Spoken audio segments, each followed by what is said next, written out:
घुटना, कंधा या कमर, चाहे जैसा हो दर्द, डॉक्टर ऑर्थो आपको देता है दर्द से पूरी आजादी, एक भरपूर जिंदगी।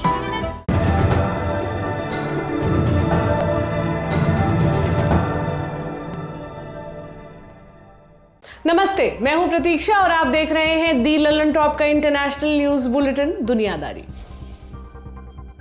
अमेरिका में डेलावेयर नाम का एक राज्य है। हम भारतीयों को यह नाम कम ही सुनने को मिलता है। अमेरिका के नक्शे में भी इस राज्य को खोजेंगे तो माइक्रोस्कोप की जरूरत पड़ेगी।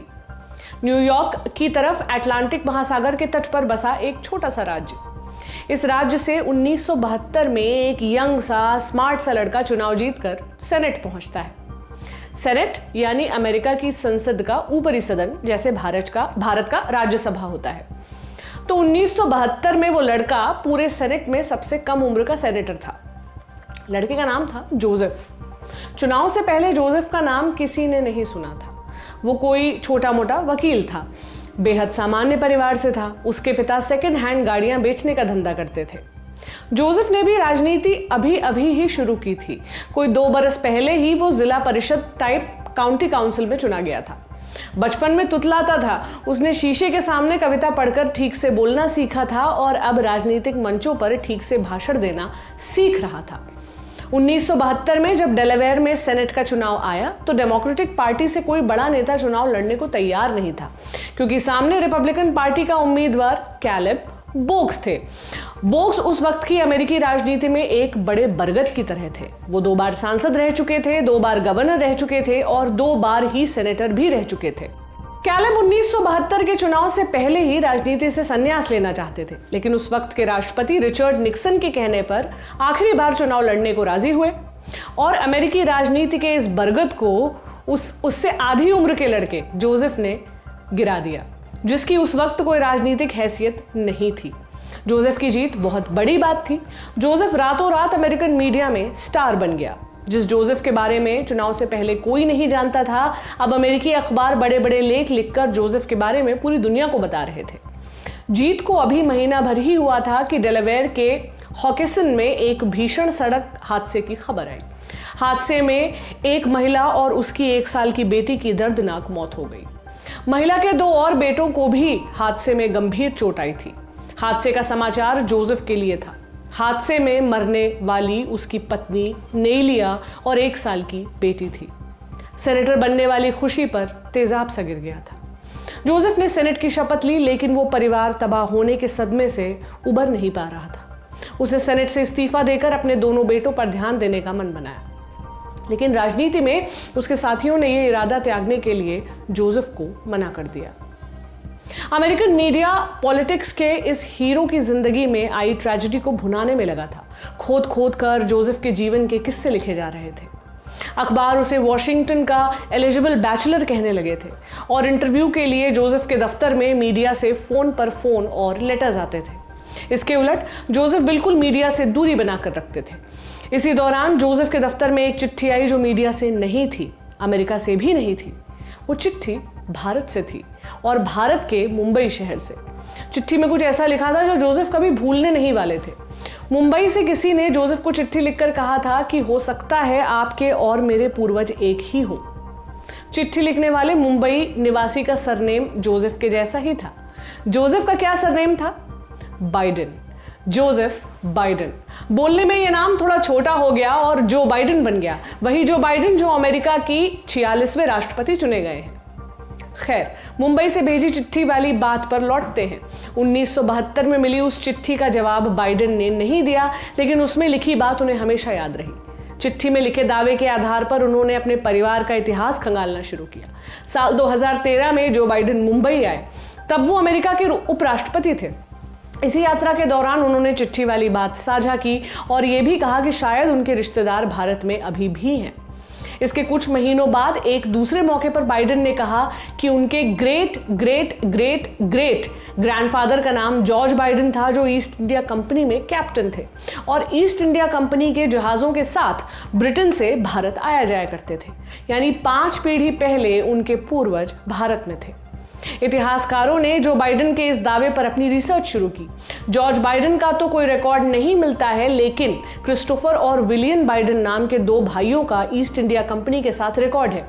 किंग्स कॉलेज लंदन के प्रोफेसर टिम विल्से के मुताबिक 19वीं सदी में क्रिस्टोफर और William Biden east India company के लिए काम करते थे। विलियम की तो कम उम्र में ही मौत हो गई, लेकिन क्रिस्टोफर बाइडेन जहाज के कैप्टन रहते हुए कई बार भारत और लंदन के बीच जहाज लाते ले जाते रहे और फिर वो तब के मद्रास यानी चेन्नई में ही बस गए। उस दौर में वो मद्रास के नामी आदमी थे। आज भी चेन्नई में क्रिस्टोफर बाइडेन की कब्र है, जिस पर मौत का साल 1858 लिखा है। लंदन के प्रोफेसर टिम विल्से के मुताबिक क्रिस्टोफर की पत्नी भारतीय थी, इसकी जानकारी तो नहीं है, लेकिन शायद क्रिस्टोफर बाइडेन ही जो बाइडेन के पूर्वज थे। चेन्नई में जहां जो बाइडेन के कथित पूर्वज क्रिस्टोफर की कब्र है, वहीं से कुछ दूर तमिलनाडु के मन्नारगुडी के पास कमला हैरिस का ननिहाल है। उनकी मां श्यामला गोपालन बायोमेडिकल साइंटिस्ट थी और अमेरिका में बस गई थी। वहां उन्होंने डोनाल्ड हैरिस नाम के जमैकन मूल के अमेरिकी अर्थशास्त्री से शादी की और बेटी कमला को जन्म दिया। और इस तरह से कमला हैरिस भी भारतीय मूल की है, यानी अमेरिका के अगले राष्ट्रपति और उपराष्ट्रपति दोनों का ताल्लुक भारत से है। दोनों भारत के OCI यानी ओवरसीज सिटीजनशिप ऑफ इंडिया वाले कार्ड के हकदार हैं। इस तरह की वजहों से भारत का नाम कहीं आता है तो भारतीयों को खुशी होती है। तमिलनाडु वालों ने तो कमला हैरिस को कमला मौसी कहना शुरू कर दिया है। अब बाइडेन के तार भी भारत से जुड़ रहे हैं तो खुशी दोहरी है। लेकिन क्या इन संबंधों का भारत को फायदा होगा? बाइडेन के प्रधानमंत्री बनने से भारत का क्या फायदा या नुकसान है? 2006 में जो बाइडेन भारत आए थे, तब अमेरिका में रिपब्लिकन जॉर्ज W. बुश की सरकार थी और Biden senate for foreign relations committee के चेयरमैन थे। तब उन्होंने कहा था कि मेरा सपना है कि 2020 में दुनिया के दो सबसे ज्यादा करीब देश भारत और अमेरिका हों। और इत्तेफाक से 2020 में बाइडेन के हाथों में ही भारत अमेरिका रिश्तों की डोर भी आ गई। भारत ने 2008 में अमेरिका के साथ न्यूक्लियर डील साइन किया था। इसके लिए वामपंथी पार्टियों ने मनमोहन सिंह सरकार का विरोध किया था। अमेरिका में भी तब के सेनेटर और बाद में राष्ट्रपति बनने वाले बराक ओबामा शुरू में इस डील के पक्ष में नहीं थे, लेकिन कहते हैं कि जो बाइडेन ने ही डेमोक्रेट्स और रिपब्लिकन्स दोनों को इस डील के लिए मनाया था। यानी उपराष्ट्रपति बनने के पहले जो बाइडेन भारत और अमेरिका के मजबूत संबंधों की वकालत करते रहे हैं। 2008 में बराक ओबामा राष्ट्रपति बने तो जो बाइडेन उपराष्ट्रपति बने और तब भारत अमेरिका के संबंधों में और मजबूती आई। UN सुरक्षा परिषद में परमानेंट सीट की भारत की मांग का अमेरिका ने समर्थन किया। अमेरिका ने भारत को मेजर डिफेंस पार्टनर माना। ओबामा कार्यकाल खत्म होने से पहले अमेरिका ने भारत के साथ logistics exchange memorandum of agreement sign किया, जो अमेरिकी सिर्फ अपने गहरे करीबी दोस्तों के साथ ही करता आया है और ये करार मजबूत दोस्ती का सबूत है। कारोबार के लिहाज से अमेरिका में एडमिनिस्ट्रेशन बदल जाने से जो फर्क पड़ेगा वो भारत के हित में ही देखा जा रहा है, क्योंकि ट्रंप की पॉलिसी अमेरिका फर्स्ट वाली थी। अमेरिका भारत के लिए उन चंद बड़े देशों में से है जहां हम ज्यादा निर्यात करते हैं और कम आयात करते हैं, यानी फायदे का कारोबार है। 2019-20 में हमने अमेरिका को $53 अरब का सामान निर्यात किया है, जो कुल निर्यात का 17% है, और आयात करीब $35 अरब का है, जो कुल आयात का 7.5% है। ट्रंप के कार्यकाल में 2017-18 के बाद से अमेरिका से कारोबार थोड़ा कम हुआ, जो बाइडेन के कार्यकाल में फिर से चढ़ने की उम्मीद है। एक फायदा ईरान के लिहाज से भी है। ओबामा कार्यकाल के दौरान अमेरिका ने ईरान के साथ परमाणु समझौता किया था, लेकिन वो ट्रंप ने आकर तोड़ दिया और ईरान पर प्रतिबंध लगा दिए। इससे भारत ईरान से जितना सस्ता तेल खरीदता था उसमें भी कटौती हुई और हमारा तेल का बिल बढ़ा। अगर बाइडेन ईरान के साथ संबंध सामान्य करते हैं तो भारत ईरान का कारोबार फिर से बढ़ेगा। भारत की एक और चिंता रहती है जिसका जिक्र हम हर अंतर्राष्ट्रीय प्लेटफॉर्म से करते हैं, आतंकवाद। बाकी देशों से हमारी कोशिशें ये रहती हैं कि आतंकवाद के खिलाफ लड़ाई में भारत को समर्थन मिले। इंडियन एक्सप्रेस के मुताबिक बाइडेन के कैंपेन डॉक्यूमेंट्स में जिक्र था कि दक्षिण एशिया में आतंकवाद को लेकर वो किसी तरह की सहिष्णुता नहीं रखेंगे। यानी बाइडेन को आतंकवाद का विरोध करने में तो कोई परहेज नहीं है, लेकिन एक पेच और है। भारत में आतंकवाद पाकिस्तान समर्थित होता है और भारत अपने सहयोगियों से ये भी उम्मीद करता है कि वो आतंकवाद को लेकर पाकिस्तान के साथ भी कड़ाई से पेश आए। ऐसा हमने ट्रंप के शासनकाल में देखा है। ट्रंप ने पाकिस्तान को दी जाने वाली आर्थिक सहायता में कटौती की। सर्जिकल स्ट्राइक जैसे मामलों पर भी ट्रंप सरकार का भारत को ही समर्थन रहा। सिर्फ अफगानिस्तान में तालिबान से बातचीत को लेकर अमेरिका की थोड़ी निर्भरता पाकिस्तान पर रही, लेकिन माना जा रहा है कि बाइडेन के कार्यकाल में पाकिस्तान को लेकर अमेरिका से भारत को इतनी उम्मीद नहीं रखनी चाहिए। बाइडेन पाकिस्तान के फेवरेट रहे हैं। पाकिस्तान ने 2008 में जो बाइडेन को हिलाले पाकिस्तान सम्मान से नवाजा था, जो पाकिस्तान का दूसरा सबसे बड़ा नागरिक सम्मान है। सम्मान इसलिए दिया गया था क्योंकि पाकिस्तान को आर्थिक सहायता देने में जो बाइडेन की भूमिका रही थी। पाकिस्तान पर सख्ती को लेकर अब अमेरिका से भारत को थोड़ी मायूसी ही मिल सकती है। दक्षिण एशिया में आतंकवाद को लेकर बाइडेन पाकिस्तान का नाम कम ही लेते हैं, यानी ट्रंप जैसा समर्थन भारत को नहीं मिलने वाला है। पाकिस्तान के अलावा हमें एक और पड़ोसी के खिलाफ अमेरिका की मदद चाहिए होती है, चीन। जानकार मान रहे हैं कि चीन को लेकर अमेरिका की पॉलिसी में बहुत बदलाव नहीं आएगा और चीन के खिलाफ भारत को अमेरिका का साथ मिलता रहेगा। फर्क सिर्फ इतना आ सकता है कि जिस तरह से ट्रंप के तीखे बयान और आक्रामक अंदाज चीन के खिलाफ रहा है, अब अमेरिका की भाषा चीन को लेकर संयमित होगी। पाकिस्तान और चीन को लेकर अमेरिका के नए प्रशासन से क्या भारत को कोई चिंता है, इस पर हमने एक्सपर्ट से बात की।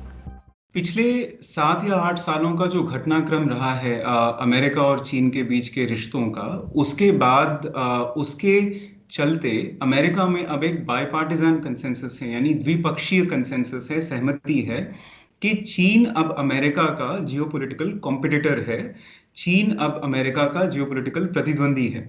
इसके मायने क्या हैं? इसके मायने ये हैं कि चाहे रिपब्लिकन्स रूल करें या फिर डेमोक्रेट्स रूल करें, अमेरिका की जो बेसिक चीन पॉलिसी है उसमें कोई बदलाव, मूलभूत परिवर्तन अब आने वाला नहीं है। और इसको समझने के लिए हमें 2 चीजों पे आगे चलते हुए अपनी निगाहें रखनी होंगी।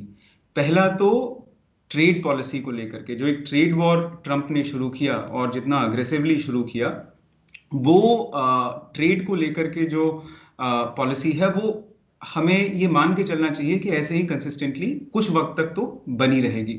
इसका कारण ये है कि बाइडेन एडमिनिस्ट्रेशन के सामने अमेरिकन इकोनॉमी को रिवाइव करना दूसरी सबसे बड़ी चैलेंज है। उन्होंने कहा है कि पहला चैलेंज कोविड से फाइट करना है और दूसरा अमेरिकन इकोनॉमी को रिवाइव करना है। तो अमेरिकन इकोनॉमी को रिवाइव करने के लिए कॉम्पिटिटिव एडवांटेज अमेरिकन इकोनॉमी का चाइनीज इकोनॉमी के रिलेशन में ये कॉम्पिटिटिव एडवांटेज होना जरूरी है। और इसके लिए जो सख्त ट्रेड पॉलिसीज रही हैं, जहां पर चाइना को घाटा पहुंचाया गया है, वो चलती रहेंगी। जो दूसरी चीज जिस पे हमें अपनी नजर रखने की जरूरत है वो है चाइना का जो विवादास्पद एरियाज हैं, तिब्बत हो गया, शिनजियांग हो गया या फिर हांगकांग हो गया, वहां पर अगर मानवाधिकारों के हनन की खबरें आती हैं या फिर ऐसी डेवलपमेंट्स होती हैं जिन पे कंट्रोवर्सी खड़ी होती है, तो वहां पर आप अमेरिका को अब इस एडमिनिस्ट्रेशन को आप स्टैंड लेता हुआ देखेंगे, रिमार्क्स पास करते हुए देखेंगे, जो कि प्रीवियस एडमिनिस्ट्रेशन में, ट्रंप एडमिनिस्ट्रेशन में जो नहीं होता था। जहां पे बदलाव होगा अमेरिका की चीन पॉलिसी में वो पब्लिक लेवल पर होगा, डिस्कोर्स के लेवल पर होगा।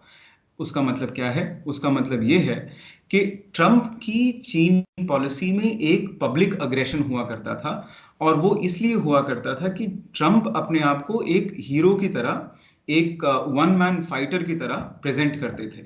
लेकिन ट्रंप का जो चीन को लेकर के जो बयानबाजी होती थी उसका एक बहुत बड़ा टारगेट उनका डोमेस्टिक ऑडियंस हुआ करता था, डोमेस्टिक कंस्टिट्यूएंसी हुआ करती थी। वो लोग जो ट्रंप को मानते थे, उनके सपोर्टर्स थे।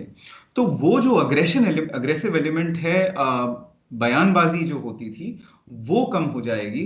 लेकिन सब्सटैंटिवली जो पॉलिसी है उसमें कोई बहुत बदलाव नहीं आने वाला है, बल्कि मानवाधिकारों के सवाल पर, डेमोक्रेसी के सवाल पर चीन को और ज्यादा अमेरिका अब घेरेगा, इसकी संभावना है। अब घरेलू मसले पर आते हैं। बाइडेन के राष्ट्रपति बनने के बाद भारत में बहुत लोगों को उम्मीद है कि एनआरसी या सीएए को लेकर अमेरिका भारत पर दबाव बनाएगा। कश्मीर के नेता भी अमेरिका से मदद की उम्मीद कर रहे हैं और उम्मीद की वजह बाइडेन और कमला हैरिस के पुराने बयान हैं जो भारत सरकार कतई पसंद नहीं करेगी। कश्मीर को लेकर जो बाइडेन का बयान आया था कि कश्मीर में जनता के अधिकार बहाल करने के लिए भारत सरकार को हर जरूरी कदम उठाना चाहिए। अभिव्यक्ति पर पाबंदी जैसे शांतिपूर्ण प्रदर्शनों को रोकना या इंटरनेट बंद करने से लोकतंत्र कमजोर होता है। कमला हैरिस का भी कश्मीर पर बयान आया था। अक्टूबर 2019 में उन्होंने कहा था कि हम कश्मीरियों को याद दिलाना चाहते हैं कि दुनिया में वो अकेले नहीं हैं। अगर हालात ऐसे ही रहे तो दखल की जरूरत भी पड़ेगी। तो क्या कश्मीर को लेकर अगला अमेरिकी प्रशासन भारत में किसी तरह का दखल देगा? सुनिए एक्सपर्ट्स की राय। हाँ, एक बात जरूर है कि जो बाइडेन जो हैं वो काफ़ी लिबरल और ह्यूमैनिटेरियन माने जाते हैं। उनकी लिबरल पॉलिसीज़ की तरफ झुकाव रहता है।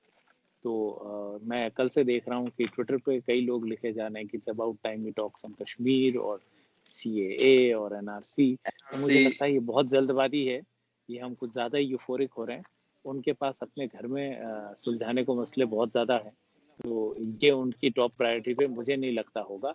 हाँ, उस वक्त कैनवसिंग में ज़रूर उन्होंने बोला होगा, बिकॉज उस वक्त ये इश्यूज आ रहे थे and he was running for his presidency. पर मुझे नहीं लगता ये अमेरिका का कोर फोकस एरिया अभी राष्ट्रपति का होगा। उनके लिए बिजनेस और इकोनॉमी के मुद्दे ही प्रमुख रहेंगे, या इमिग्रेशन और वीज़ा पे शायद वो थोड़े नरम हो सकते हैं। हमारे घरेलू मसले और पड़ोसियों के साथ रिश्तों में अमेरिका की भूमिका के अलावा एक और वजह से वहां सरकार हमारे लिए मायने रखती है।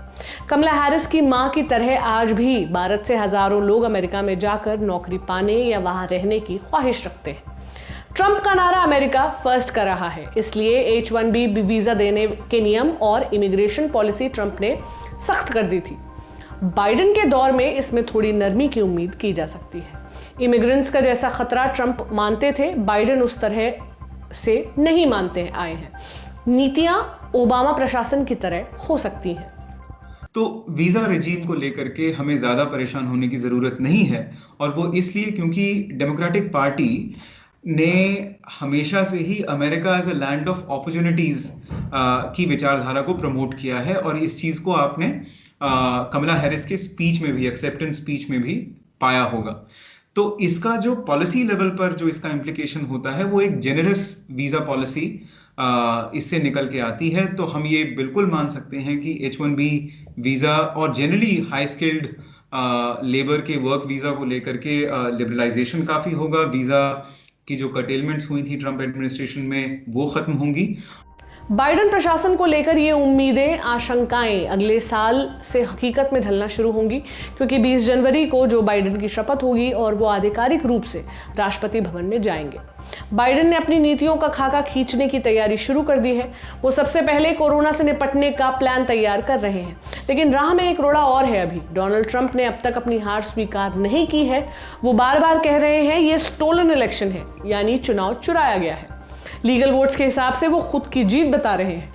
उन्हीं की पार्टी के नेता और पूर्व राष्ट्रपति जॉर्ज W. बुश तक ने जो बाइडेन की जीत को बधाई दे दी है, लेकिन ट्रंप अब भी खुद को ही विजेता मान रहे हैं। वो सुप्रीम कोर्ट की धमकी दे रहे हैं, लेकिन जानकार मान रहे हैं कि यह सिर्फ ट्रंप की स्लो और रेस्पेक्टेबल एग्जिट की कोशिश है।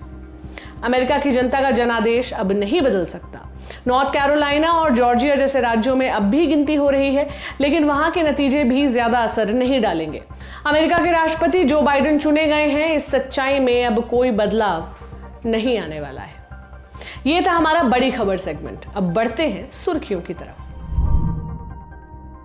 पहले सुर्खी म्यांमार से है। 8 नवंबर को हुए आम चुनावों के शुरुआती रुझान आने लगे हैं। आंग सान सूकी की party national league for democracy, जिसको NLD कहते हैं, सत्ता में बरकरार रह सकती है। शुरुआती नतीजों में उनकी पार्टी बढ़त बनाए हुए है।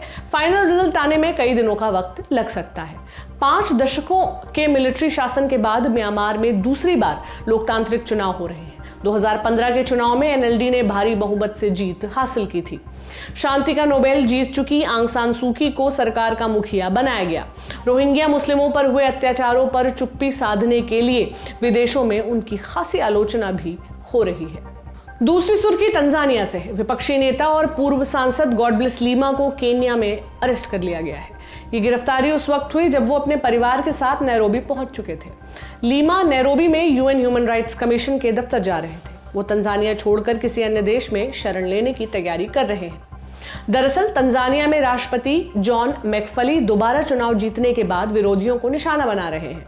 इसी कड़ी में लीमा को भी हिरासत में रखा गया था। हिरासत से छूटने के बाद गॉड ब्लेस लीमा नए ठिकाने की तलाश में है। आज की तीसरी सुर्खी विश्व स्वास्थ्य संगठन यानी WHO से जुड़ी है। 9 नवंबर को WHO के सदस्य देश कोविड-19 पर चर्चा के लिए वर्चुअल मीटिंग कर रहे हैं। इस मीटिंग में ताइवान को न्योता नहीं दिया गया है। कोविड-19 से निपटने में ताइवान ने सफलता हासिल की है। इस फैसले पर विदेश मंत्रालय ने कहा कि चीन की वजह से ताइवान को मीटिंग में हिस्सा लेने से रोका गया।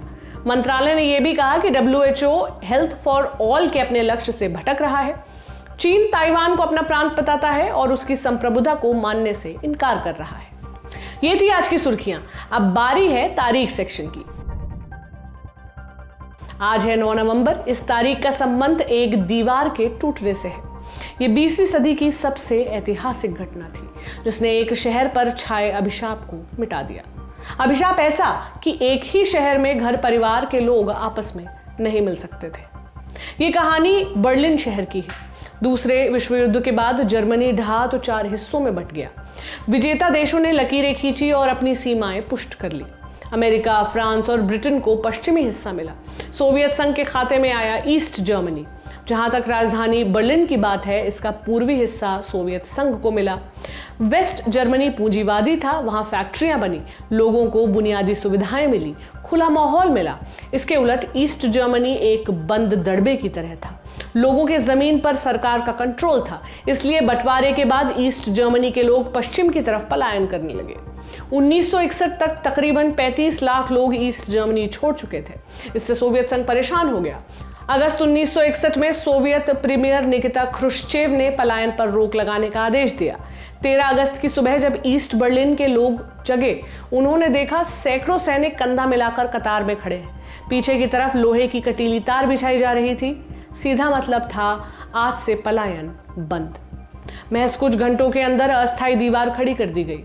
बर्लिन 2 हिस्सों में बंट गया। दोस्त, परिवार, रिश्तेदार जो जिस हिस्से में छूटे वहीं रह गए। आने वाले सालों में इस दीवार की कई परतें बनी। बीच में जानलेवा electric wires, land mines, watch towers की चेन लगाई गई। इसे पार करने की कोशिश करने वालों को गोली मारने का आदेश था। फिर आया 1980 का दशक। सोवियत संघ कई मोर्चों पर मात खा रहा था। उसकी शक्ल क्षीण होने लगी थी। ईस्ट जर्मनी में भी विरोध शुरू हुआ। लोग सख्ती कम करने की मांग करने सड़कों पर उतरे।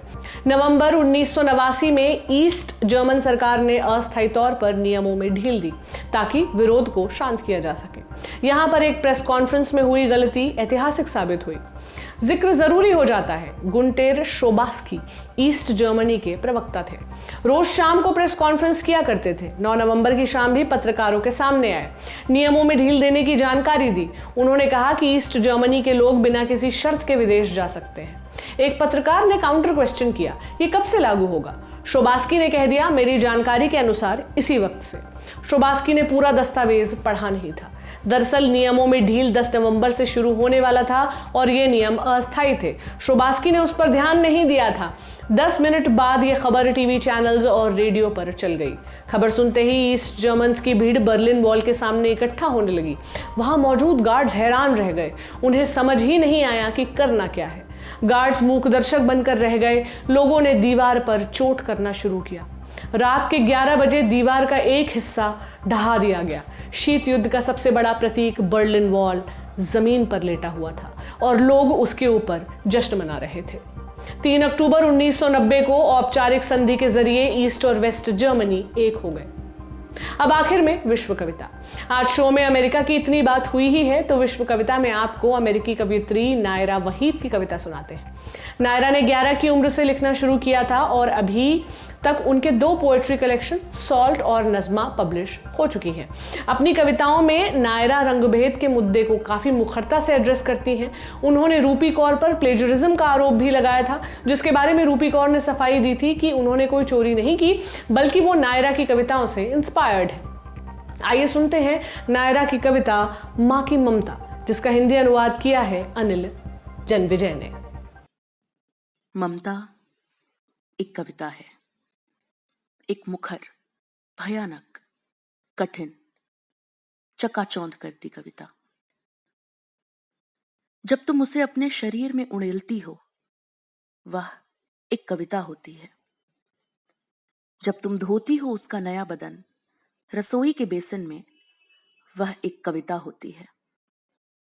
जब तुम यह नापती हो कि तुम्हारे घर से सभी सड़कें कितनी दूर हैं, कि उसे अपनी सबसे अच्छी दोस्त के घर पहुंचने में और वहां से जिंदा वापस लौटने में कितना समय लगेगा, यह एक रणनीतिक कविता है। दिशासूचक, स्वतंत्र विचारों वाली रूढ़िहीन कविता, वास्तुकला से जुड़ी एक कविता, एक सजग शिल्प, एक युद्ध नायक की कविता।